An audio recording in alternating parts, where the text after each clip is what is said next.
안녕하세요. 순금초대 유재구입니다. 나라가 연일 바람잘 날이 없습니다. 국민들은 경제적 어려움으로 극한 상황에 치닫고 있는데, 정치권이나 집행을 담당하고 있는 행정부, 사법부, 삼권의 다툼으로 국민들의 생활이 피폐해져 가고 있습니다. 연일 대형 이슈가 쏟아지고 있습니다.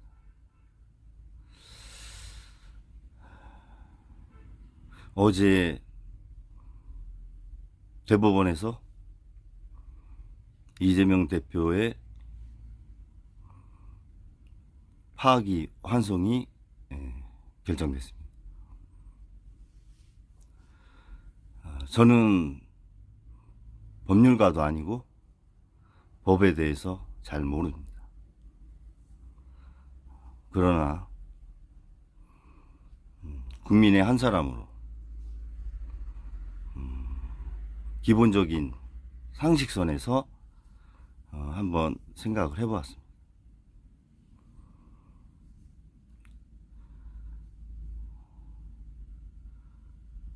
누구나 법을 다 지키는 건 참 어렵죠. 차가 안 지나가는데 횡단보도 이렇게 건너는 경우 저도 많이 있습니다. CCTV가 있는 곳에서 지키죠, 운전하면서. 없는 곳에서는 일정 부분 또 불법 운행을 한 적도 있습니다. 참 법을 지킨다는 게 쉽진 않죠. 우리가 같이 살면서 최소한의 규칙으로 만든 게 법인데, 그 해석을 사람이 하죠. 법을 공부 많이 하신 분들이 하는 건데, 상권이 정상적으로 분립이 되려면 대통령, 국회의장, 대법원장, 국민이 다 선출해야 됩니다. 국회의장은 국민이 선출한 300명의 국회의원이 선출을 하게 되죠. 대법원장은 대통령이 지명해서 국회 동의를 받아서 대법원장의 직을 수행을 하게 됩니다. 그러나 과연 대법원장이 국민이 합의한 그런 선출직으로서의 조건에 합당하냐, 이런 면에서는 선출 방식을 좀 바꿀 필요가 있다. 대통령, 국회의장, 대법원장, 이 세 분은 국민 투표로 선출하는 게 상권 분립이 이렇게 다져지는데 역할을 하지 않겠느냐, 이런 생각이 또 듭니다. 이재명 대표가 1심과 2심을 거치면서 대법원에 올라온 사건이 위증이었죠. 한 특정인에 대해서 어떤 행위를 하지 않았다. 어떠한 정책을 국토부에 외압을 받고 진행을 했다. 그 두 가지입니다.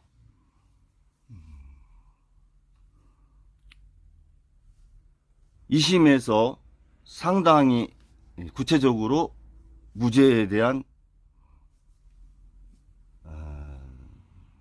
판결문이 있었어요. 1심도 물론 마찬가지입니다. 그걸 가지고 대법원에서 전원 합의체로 상당히 이례적으로 빠르게 진행을 했습니다. 제가 말씀드리고 싶은 것은 사실은 있습니다. 그러나 그 사실에 의도가 더해지면 진실이 되는 겁니다.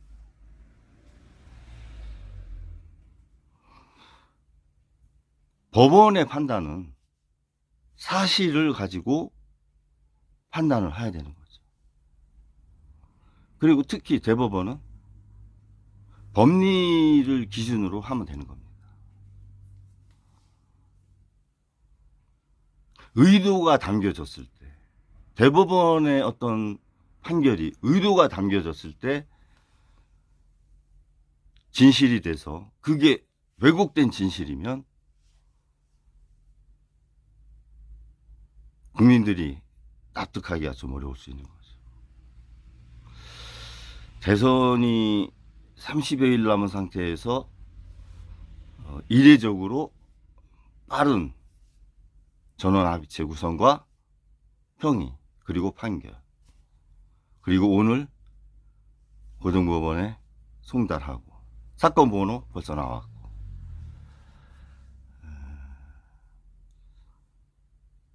국민들이 볼 때 의도가 있지 않느냐라고 이렇게 생각할 수 있게 지금 진행이 되고 있잖아요.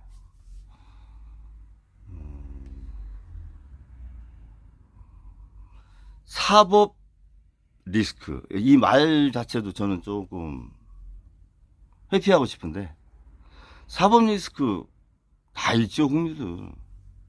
저 횡단보도 뭐 그냥 거는 적이 있고, CCTV 없는 데에서 뭐 급하니까 영업상 이렇게 신호 무시한 적도 사실 있습니다. 법의 잣대를 딱 놓고 자유롭지 못해요. 저도 그렇게 들이대면.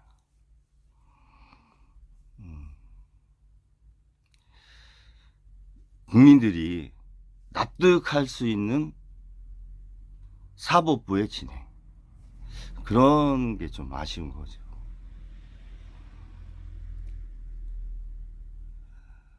저는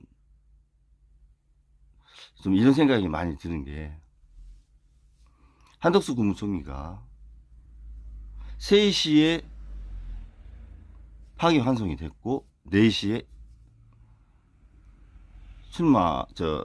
권한대행 국무총리직을 사임을 했죠.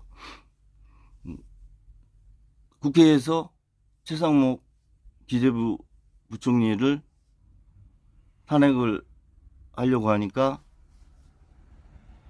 권한대행 다음 순서인 최상목 기재부총리가 사임을 표명을 해서 급하게 다시 서울 청사 나와서 사직서 받고 이주호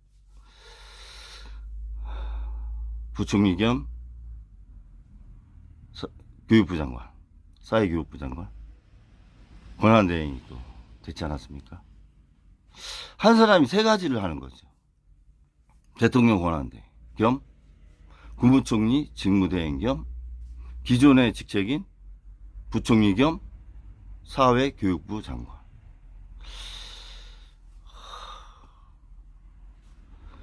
이 정상적인 행정부가 아니죠, 이거. 지금 트럼프가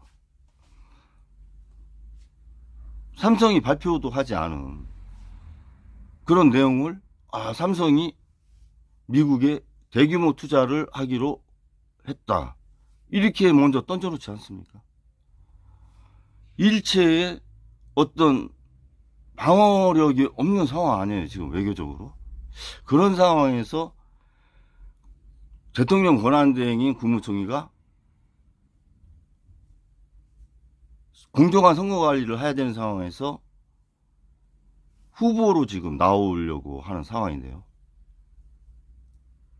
책까지 벌써 준비하셔놓고 유튜브도 다 만들어 놓으신 것 같은데, 자신이 갖고 있는 연륜과 경륜, 경험을 국가에 봉사하겠다라고 하는 것은 자유입니다. 그거를 막을 수는 없어요. 그러나 그 과정이 국민이 수용하기가 어려운 거 아닙니까? 공정한 선거 관리를 하시다가 그렇게 나와서 내가 후보가 되겠다. 그랬으면 일찍 선택을 하셨어야 된다. 시점이 오해의 소지가 너무 많은 거죠. 그런 면에서 보면 한덕수 국무총리가 윤 정권 3년 동안 과연 책임 있는 총리 수행 역할을 했느냐. 국민의 생명과 인권에 대한 존중과 보호를 했느냐. 오히려 경시하지 않았느냐. 그리고 내란 비상계엄 있었을 때 과연 어떠한 입장에 있었느냐. 방조 또는 공조 의혹이 있지 않습니까? 책임을 규명해야 될 시간이 있는 상황 아닙니까? 그리고 잼볼이나 엑스포, 국가 이태원 이런 여러 가지 국가에 안 좋은 일이 있었을 때 과연 책임을 졌느냐. 책임을 져보지 않았잖아요. 더욱이 한덕수 국무총리 1970년도에 공직에 들어와서 뭐 55년 정도 되시는 것 같은데 지금 상황에서 시대 정신이 본인이 제시한 게 있습니까? 그게 중요하잖아요. 미래에 대한 시대 정신. 그런 거를 윤 정권 3년 동안 구현하셨습니까? 제시도 하지 않으셨잖아요.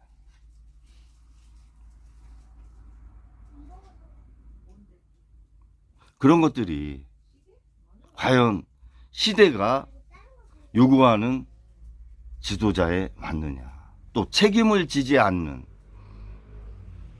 그런 자리에 지속적으로 있었던 분이 국민의 지도자로서 적합하냐. 그런 부분에 저는 말씀을 한번 드리고 싶은 겁니다. 지금은 소위 난세죠. 내부적으로 외부적으로 너무 많은 위협이 있습니다. 위기관리 능력이 상당히 중요시되는 그런 국가의 상황입니다. 위기관리 리더십 그리고 시대정신을 제시할 수 있는 리더십. 현재의 상황을 명확하게 규명하고 책임의 시간을 묻고 무너진 국가 생태계와 시스템을 회복시켜서 새로운 산업을 투자해서 선진 대한민국으로 나갈 수 있는 그런 비전이 있는 지도자가 필요하지 않나. 저는 그런 생각합니다. 통합을 말씀하시는데 통합 이전에 더 중요한 게 있습니다. 막연한 통합은 어렵습니다. 통합이 왜 안 돼요? 이념으로 갈라졌고 소득이 자산이 배분의 정의가 이루어지지 않아서 양극화됐기 때문에 통합이 안 되는 거예요. 그러면 그런 부분에 정책과 구체적인 제도가 있었을 때 통합이 가능한 거죠. 말로만 외친다고 되는 게 아니죠. 구체적인 통합에 가이드라인이 있어야 된다. 거버넌스가. 그게 없잖아요, 지금. 보수 정권이, 윤 정권이 3년 동안 오면서 수권 능력, 국정 능력, 위기관리 능력, 외교 능력, 국가를 구성하는 국민 영토 주권에 대한 보호 능력, 과연 그런 것들이 있었느냐. 저는 소위 보수 진영이라고 하시는 분들은 한번 그런 부분들을 지나온 날들에서 그런 시각에서 한번 자신들을 돌이켜 봐야 됩니다. 그러고서 국민들한테 정권을 맡겨주십시오. 잘하겠습니다. 라고 말씀을 하셔야 된다. 그런 생각이 듭니다. 진보 진영은 막연히 이재명 후보가 핍박을 받았다.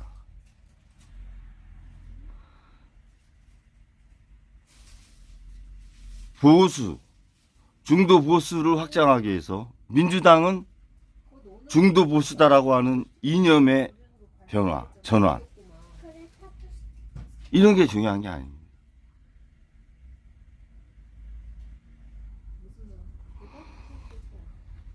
어려운 국가 상황에서 대화와 소통을 위해서 얼마만큼 노력을 했느냐, 정치적으로. 정치력을 발휘했느냐. 그런 부분을 돌이켜 볼 필요가 있어요. 그리고 보수 진영의 어려운 상황이 진보 진영의 반대급부로 장점으로 작용해서 이번 대선에서는 무난히 진보 진영이 정권을 잡을 것이다. 라고 하는 생각.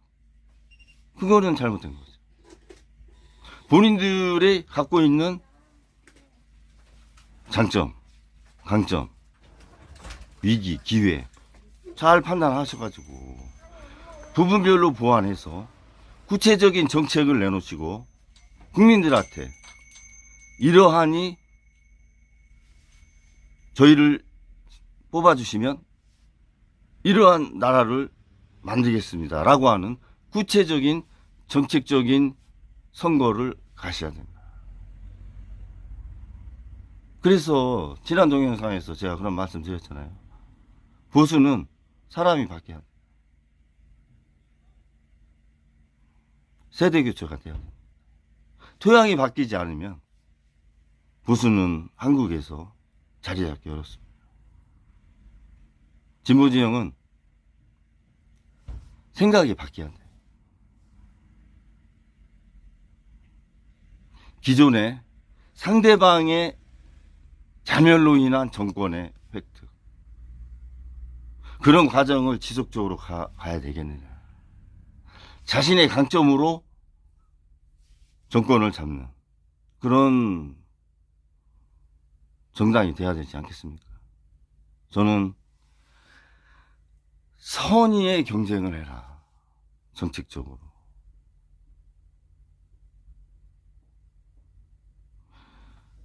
지나온 역사에서 뿌리만큼 거둔다는 것은 예외가 없었죠. 집단지성도 마찬가지라고 생각합니다. 집단지성도 뿌리만큼 거둔다고 생각합니다.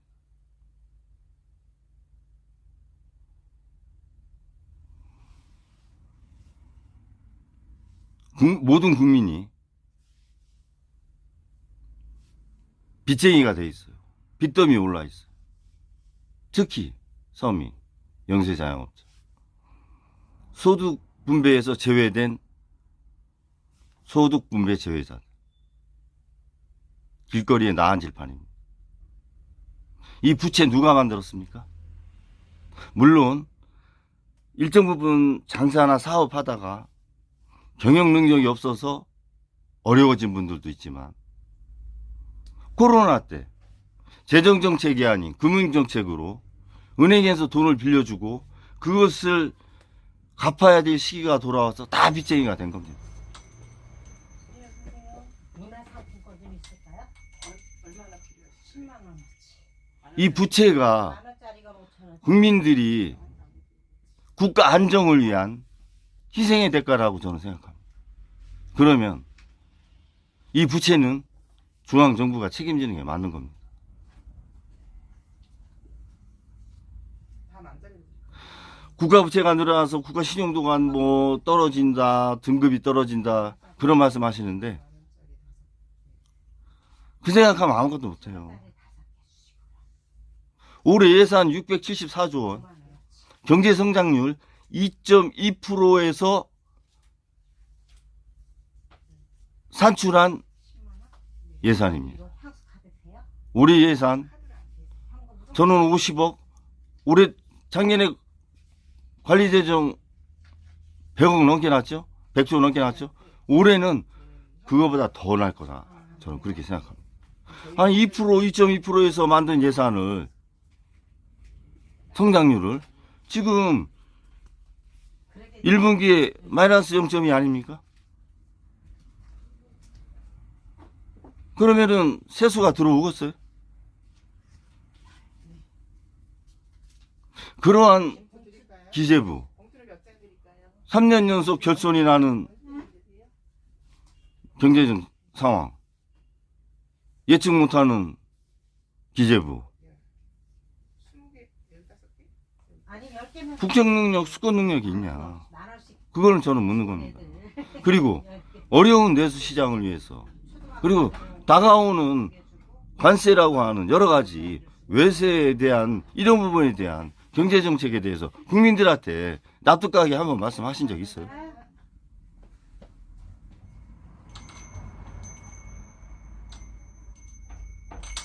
이제 대선 때 와가지고 부동산, 뭐 소상공인 수많은 공약을 하시겠죠. 예산이 뒷받침되지 않은 공수표 또 날리칠 거 아닙니까?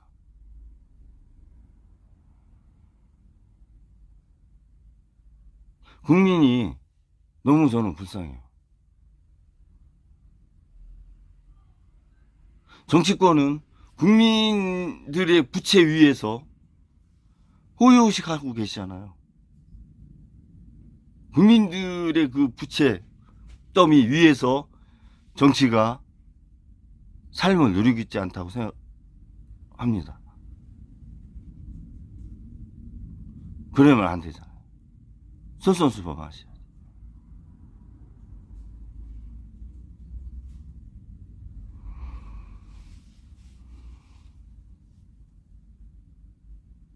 상권분립이 왜 지금 와서 이렇게 이슈화되고 다툼이 있어야 되는가, 또는 갈등이 있어야 되는가. 민주화가 많이 되었지 않습니까? 근데 지금 와서 상권분립을 가지고 그것이 이슈화돼서 다툼이 있다?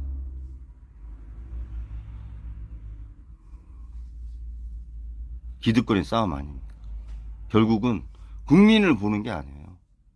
자신만 보는 겁니다. 자신이 속해 있는 정치의 상황, 그리고 다음 선거, 그것만 생각하는 정치꾼이에요. 저는 정치인 한 명도 없다고 생각해요.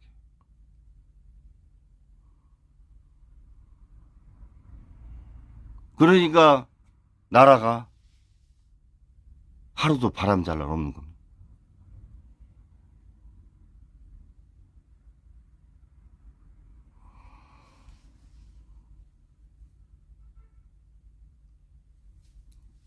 집단지성이 결국은 선택을 하겠죠. 저는 그 선택이 대한민국을 새롭게 세우고 저성장 늪에 빠진 한국, 대한민국을 재도약시키고 다음 세대에게 새로운 산업을 부흥시켜서 세계사에서 주역이 되는 그런 대한민국이 되길 소망합니다. 오늘 금요일입니다. 저는 개인적으로 여러 가지 어려워서 여기저기 대출을 좀 알아보고 있는 상황입니다. 이게 현실입니다. 영세 자영업자.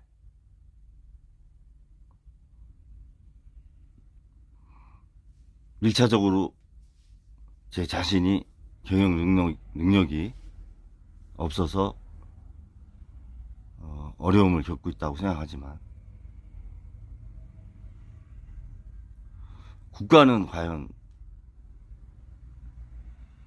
이렇게 어려웠을 때 어디에 있었고 무엇을 했나, 또는 무엇을 해주었나, 그것을 되돌아보게 됩니다. 연휴가 한 4, 5일 되는데요. 가족분들하고 유익한 시간 되시기 바라면서 방송을 마치겠습니다.